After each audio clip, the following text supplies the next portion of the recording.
Hi all welcome back to ಬ್ರಿದೀಸ್ blog. ಬೆಳಗ್ಗೆ ನಾನಿದ್ದು ಈ ಥರ ರೆಡಿಯಾಗಿ ದೇವ್ರಿಗೆ ಕೈ ಮುಕ್ಕೊಂಡು ಹಾಲ್ ಟಿಕೆಟು ಆಧಾರ್ ಕಾರ್ಡ್ ಎತ್ಕೊಂಡು ತಿಂಡಿ ತಿಂದ್ಕೊಂಡು ಬಾಟಲ್ದು ರ್ಯಾಪರ್ ರಿಮೂವ್ ಮಾಡಿಕೊಂಡು ನಾವು ಹೊರಟಿದ್ದು ನೀಟ್ ಎಕ್ಸಾಮ್ ಕಡೆ. ಬಾಟಲ್ ರ್ಯಾಪರ್ ಏನಕ್ಕೆ ರಿಮೂವ್ ಮಾಡಿದ್ದು ಅಂದರೆ ನೀಟ್ ಎಕ್ಸಾಮಲ್ಲಿ ಎಲ್ಲ ಟ್ರಾನ್ಸ್ಪರೆಂಟ್ ಕೇಳ್ತಾರೆ ಅದಕ್ಕಾಗಿ.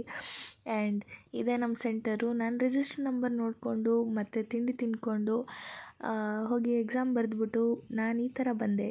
ಬೆಳಗ್ಗೆ 11:45ಗೆ ಹೋಗಿದ್ದಕ್ಕೆ ಸಾಯಂಕಾಲ 5:00ವರೆಗೆ ಬಂದಿದ್ದು. ಹೊಟ್ಟೆ ಅಂತೂ ಸಿಕ್ಕಾಪಟ್ಟೆ ಹಸಿತಿತ್ತು. ಅದಕ್ಕೆ ನಾವು ಹೋಗಿದ್ದು ಬಿರಿಯಾನಿ ಜಸ್ಟ್ಗೆ. ಹೋಗಿ ಚಂದ ಮಟನ್ ಬಿರಿಯಾನಿ ತಿಂದ್ಕೊಂಡು ನಾವು ಹೊರಟಿದ್ದು ಅಜ್ಜಿ ಮನೆ ಕಡೆ. ಆಲ್ ಆಫ್ ಅ ಸಡನ್ ನಮಗೆ ರೀಲ್ಸ್ ಮಾಡಬೇಕು ಅಂತ ಅನಿಸ್ತು. ಅದಕ್ಕೆ ಅಜ್ಜಿ ಮನೇಲಿ ಎಲ್ಲ ಸೇರಿಕೊಂಡು ರೀಲ್ಸ್ ಮಾಡಿದ್ವಿ. ನೆಕ್ಸ್ಟ್ ನಾವು ಹೋಗಿದ್ದು ಕುಕ್ಕರ್ ತರೋದಕ್ಕೆ. ನಮಗೂ ಗೊತ್ತು triple ride is not that safe without helmet ಅಂತ, but still memories matters a lot. ಅಂತೂ ಇಂತೂ ನಮ್ಮತ್ತೆ ಬಾರ್ಗೇನ್ ಮಾಡಿ ಕುಕ್ಕರ್ ತೊಗೊಂಡಿದ್ದಾಯಿತು. ನಾವು ಅಜ್ಜಿ ಮನೆಗೆ ಬಂದು ಹರಟೆ ಹೊಡ್ಕೊಂಡು ನಾವು ನಮ್ಮ ಮನೆಗೆ ರಿಟರ್ನ್ ಆದ್ವಿ. ಆ್ಯಂಡ್ ಈ ವ್ಲಾಗ್ನ ಇಲ್ಲೇ ಎಂಡ್ ಮಾಡ್ತಿದ್ದೀನಿ. Thank you all, keep supporting.